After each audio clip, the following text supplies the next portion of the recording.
Dear friends, I wrote a passage about the controversy of Waseem Rizvi issue.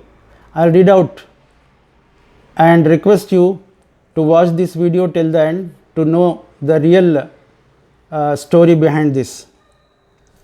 Many of you might have heard about Waseem Rizvi nowadays in headlines. Media is giving importance to him and creating some sensation. But here in this video, I want to give some details about the issue so that the impartial persons may get real details about the matter.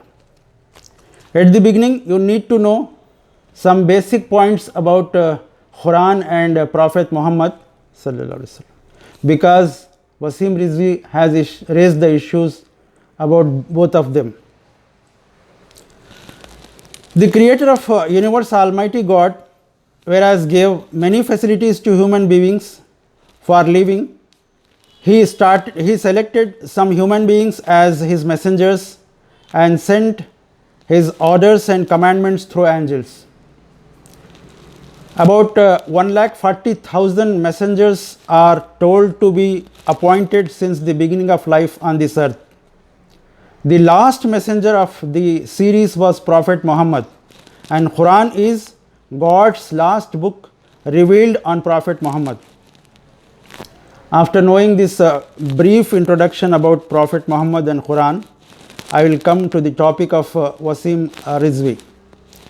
This man has gone mad to get name, fame and support of communal forces.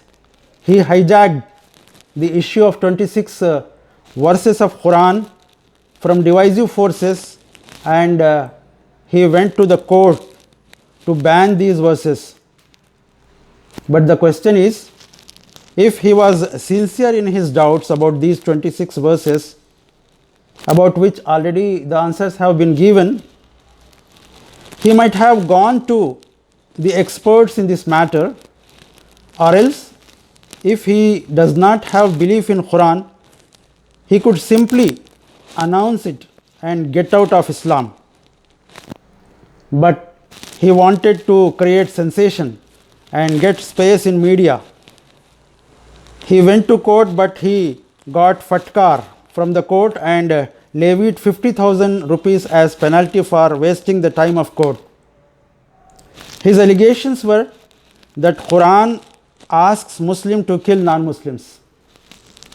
He alleges that he read Quran in detail, whereas this challenge, his allegations are very utterly wrong, because he doesn't know in what context these verses are revealed to Prophet Muhammad. Quran being a last testament and last book of Quran, last book of God towards humanity, and it deals about all matters of human life. It narrates some rules and regulations of war also. It does not mean that Quran asks to kill non-Muslims, whereas Quran says, La ikraha fid din, khat tabayyana rushdu min al-ghayy. In chapter 2, verse 256 of Quran, the translation is, there is no compulsion in religion. Right has been made clear from error. But this cursed man, Waseem Rizvi, has objections on the verses about war, without understanding the background and circumstances of the verses to be practiced. After failing in this task, he turned towards blaming the character of Prophet Muhammad and written a heinous book by title Muhammad, in which he tried to tarnish the character of the noblest man on earth and messenger of Almighty God, Allah subhanahu wa ta'ala. It is like spitting on the sun which fell on himself. Prophet Muhammad sallallahu alaihi wasallam was respected and honored by almost all persons in his life, except some who never believed in God and life after death. Till now, from last 1450 years, billions of Muslims and plenty of impartial non-Muslims believe in his noble character and his piousness and his teachings.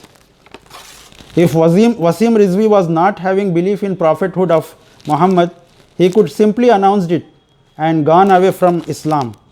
But he wanted to create sensation, get support and coverage of media, and welcome by communal forces.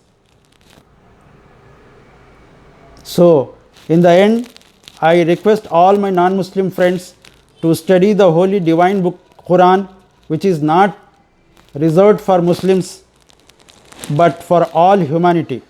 It is for all humanity, a guarantee of salvation and mukti in our life after death. And also, I also request my non-Muslim brothers and sisters to read the life history of Prophet Muhammad, who is the role model for a successful life and salvation in hereafter. Waseem Rizvi earned the wrath of God, cursed by his family and friends, including wife, and lost the way to paradise. May God protect all of us from such fate. Amin.